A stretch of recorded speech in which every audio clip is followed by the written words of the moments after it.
C'est sûr que je n'avais pas raconté lors des entretiens psychologiques mon enfance. Parce que l'agrément, nous ne l'aurions pas eu, hein, ça c'est sûr. Mais nous avons eu un agrément pour un enfant dit ordinaire. Mais vu notre âge, vu qu'on avait déjà des enfants, on avait peu de chances d'avoir des enfants. Donc, on a d'abord demandé aux filles et tout. Et la plus jeune de mes filles, qui quand elle est née, est restée 1 an à l'hôpital en réanimation, enfin j'en passe, nous a dit, pourquoi pas un bébé malade comme moi? J'avoue qu'un bébé malade comme moi, pour moi, c'était dur de revivre ce que j'ai vécu 1 an avec elle à l'hôpital. Je lui ai dit, ben non, maman, elle refera pas ça. Et alors, après, on s'est tourné vers le handicap. Donc, nous avons eu l'autorisation d'adopter un enfant trisomique. À quel âge?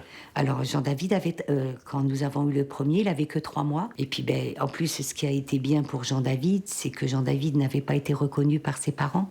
Donc, il pouvait être adoptable tout de suite. Donc voilà, nous avons eu notre Jean-David à 3 mois pile.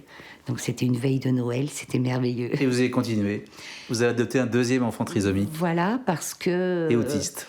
Voilà, je voulais pas que Jean-David se grandisse tout seul dans une maison. Et donc pour nous, c'était tout naturel qu'il ait un petit frère ou une petite sœur comme lui. Donc mon Mathias est arrivé, il avait 3 ans et demi.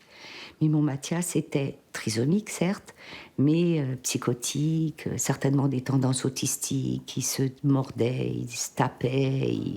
Ça a été un peu dur, mais maintenant je suis trop fière d'eux.